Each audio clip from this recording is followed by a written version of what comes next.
Нова тема на редниве минути. Фокусот го ставаме на женското здравје во Македонија наутро. Ја најавуваме вака. Мобилните гинеколошки амбуланти, кои што веќе извесен период ги организира Сдруженијето МАГО, се спас за многу жени, особено во руралните средини, кои не можат да добијат основни гинеколошки здравствени услуги. Што велат бројките во однос на посетеноста и колку сите овие начини на едукација ја поттикнуваат меѓу другото и свеста кај жените за неопходноста од грижа за женското здравје. Се само дел од прашањата кои што ги поставуваме на доктор Павлина Коруновска, која што ни е гостинка во Македонија наутро. Добро утро и добре ни дојдовте. Добро утро, Кристина, ви благодарам за поканата. Ајде и така да започнеме, докторке. Пристапот до основни здравствени услуги е основно човеково право. Голем дел од жените во руралните средини знаеме дека не можат да се грижат редовно за женското здравје поради недостигот на гинеколози и на амбуланти, но голем дел и од жените во урбаните средини од себе објасневи причини не одат редовно на гинеколог. Каква ни е здравствената култура? Па вака, прво да почнеме од жените кои што имаат достапно до матични гинеколози во урбаните средини. Некако се уште не сме задоволни со бројката која што ни доаѓа на тие редовни гинеколошки прегледи. Ние како матични гинеколози, општо сите гинеколози се трудиме да ја зголемиме таа бројка, за да може секоја жена да си го оствари правото да дојде на гинеколошки преглед. Од кои причини не може да знаеме, можеби секоја тоа што ни е недостапно, ни е поинтересно и заради тоа тие што се во рурални средини, кога ќе им се возможи тоа, сите доаѓаат, а тие што имаат можност секогаш го одложуваат прегледот. И кај нас имаме за жените кои што можат да дојдат на матичен гинеколог, имаме и организиран скрининг на 3 години со ПАП тест, и тој скрининг е направен да може да се опфатат поголем процент од жените. Значи не секоја жена секоја година да доаѓа една иста жена, него да ги опфатиме сите пациентки. Значи ние имаме поделени сме на 3 тромесечија во годината и да ги опфатиме пример по 30% од сите пациентки што се водат кај еден гинеколог да дојде на редовен гинеколошки преглед и ПАП тест. И ги повикуваме, значи голем процент од жените ги повикуваме, не доаѓаат сами. Имаме листа кои не дошле повеќе од 3 години, им се јавуваме за да дојдат да си направат ПАП тест. Сега за руралните средини за голем поздрав тоа што е направено со мобилната гинеколошка амбуланта од Министерството за здравство, Сдруженијето МАГО заедно со Македонско лекарско друштво и Црвен крст. И идејата ја добиле да почне тоа во времето на ковид, значи од 2021 година декември, како дел од проектот за безбедни прегледи во време на ковид. Тоа мобилната амбуланта представува возило кое што е специјализирано и опремено да може да се направи гинеколошки преглед и ПАП тест и исто така советување на пациентките. И доста жени од податоците кои што ги прочитавме ги има на страната на МАГО. Во оваа година се околу 191 жена прегледани и откриено е кај 4 пациентки промени на ПАП тестот, а додека во изминатите години има и повеќе. Минатата 760 жени, 2023-та 560, 22-та 700 и нешто, така да е за поздрав и е нешто што е многу добро организирано. Кои населени места беа посетени и какви се услуги здравствени добија? Оваа година биле, например, Македонски Брод, понатаму кои други, во затворот Идризово, ХОП, сексуални работнички и повеќе од тие села и рурални средини во Прилепско, во прилепските села и така натаму. И сите тие пациентки си добиле ПАП тест, гинеколошки преглед и советување за сите менструални проблеми и така натаму. Ова не е нова тема, за ова известуваме веќе неколку години откако само започна целата ова иницијатива со мобилните гинеколошки амбуланти. Изненадувачки е што и многу ваши колеги сведочеа низ годиниве дека жените во руралните средини се изненадувачки многу свесни за неопходноста од грижа за женското здравје, но сведочат дека едноставно не можат да го прават тоа редовно бидејќи немаат услови и немаат каде.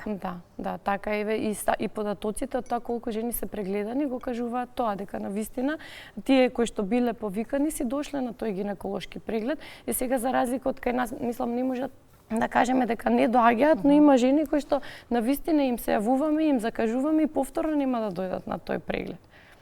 Така да. Колку едукацијата е важна, доктор Коруновска, во целата оваа приказни, колку е важно да ја почнеме од многу порано отколку оваа возраст за која што говориме сега, кога се веќе зрели оформени жени. Колку на тема репродуктивно здравје, менструален циклус треба да се говори од најраната возраст, односно од стартот на менструалниот циклус. Времињата се менуваат, исто и децата. Голем дел од децата неверојатно, но започнуваат, зборувам за девојчињата со менструален циклус многу порано од што сите останати жени пред 10 на 15 години. Девојчињата се збунети во однос на тоа како треба да реагираат и како да се однесуваат. Колку е важно тука системот, зборувам за родителите и образовниот систем да ја превземе едукацијата. Да, така е. Вака прво ќе почнеме за менарха, нели, дека е првата менструација во животот на жената. Менархата се случува во просек околу 13 годишна возраст, нормално од 9 до 13 години, доколку се случи порано, односно првото менструално крварење, треба да се провери, односно да се испрати девојчето за испитување за предвремен пубертет. Така да тоа треба да се случи околу 12-13 година од животот и девојчињата треба секако да се едуцирани. Значи како прво треба да бидат дома со родителите, нели, најчесто е мајката, нели, која што ги едуцира девојчињата, но има, нели, татковци кои што разговараат со ќерките за тој проблем. Тоа не е проблем, дека тоа е нормално, дека тие треба да добијат менструација. Веќе накај, мислам дека 11 години треба да почнеме да им објаснуваме и да ги припремаме. Како да се справат со целиот тој процес, имајќи предвид дека се незрели деца, се уште малечки? Да, тие се незрели деца кои што преминуваат кон возрастни. Со тие деца е навистина многу потешко да се работи, но ние како родители имаме обврска, нели, и задача да можеме тој процес да го издржиме, па дури да се едуцираме, да побараме стручно мислење за како да се однесуваме, нели, со тие деца и како да им објасниме, бидејќи девојчињата кај нас како матични гинеколози доаѓаат некаде на кај 20 години, 19-20, порано доколку имаат некој проблем. Сега исто треба да кажеме кога треба да дојдат, значи доколку имаат некои многу болни менструални циклуси, не треба да е тоа така, не треба да не може детето да оди во училиште заради болки, значи секако треба да дојде да направиме одредени испитувања. Исто така не треба е преобилно крварењето, не треба да се чувствуваат малаксано како да ги прегазил воз. Има ретко се случува, но има и такви симптоми при добивање на менструација кај девојчињата. И исто така е многу важно и сакам тоа да го истакнам дека треба да имате едукација во училиштата, во образованието. Значи може да се организира нешто да доаѓаат и гинеколози да објаснуваат, исто така да се едуцираат и образовниот кадар наставниците за како да помогнат на тие девојчиња. Во контекст на едукацијата ми е следната статистика која што навистина ме изненади. Во Македонија дури 36% од момчињата на 15 годишна возраст и 3% од девојчињата на 15 години веќе имале сексуално искуство. Во однос на употребата на кондоми, само 20% од девојчињата од албанско етничко потекло кажале дека користеле кондом, за разлика од момчињата албанци 62%, меѓу македонските момчиња 64%, а 52% од девојчињата. Стапката на тинеџерска бременост, но и абортуси на оваа возраст е многу на повисоко ниво за разлика од пред 10-15 години. И тука ми се наметнува прашањето, ако 21 век е век на брз проток на информации, на брз технолошки развој, зошто се уште говориме за вакви статистики? Да, тоа е така најверојатно до едуцираноста, до недоволно едуцирани се децата, иако ние мислиме дека е време модерно, технологија, интернет, дека тие се може да прочитаат на интернет, но децата, јас кажувам еве од искуство, пошто имам дома тинеџер момче, на интернет не читаат тие работи кои што се корисни, може да ги најдат, но на нив не им текнува тоа да го прочитаат, треба да ги насочиме.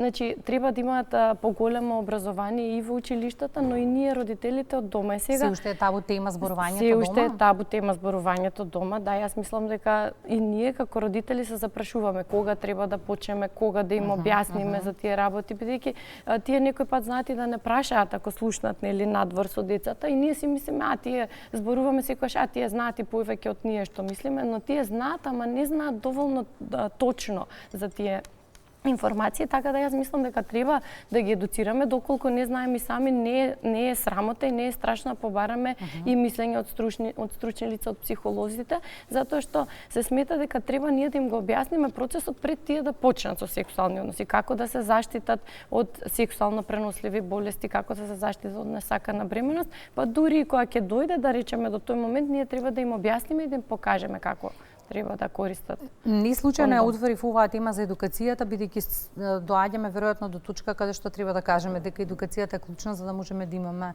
здрави генерации. Безпредметно е да говориме на 30-35 години дека треба да се грижиме за женското здравје. Да, тоа се говори на 9. Треба да се почне од помали години, да, затоа што ако ги научиме девојчињата уште од млада возраст, од тие 13 години од кога ќе почнат да добиваат менструација, се околу тоа менструално здравје, проблеми со менструални циклуси, понатаму ги учиме и дека треба редовно да доаѓаат на гинеколог и таа култура се стекнува уште од мали носи. Ви благодарам за говорењето гласно на оваа тема во утринската програма. Ви благодарам, Кристина.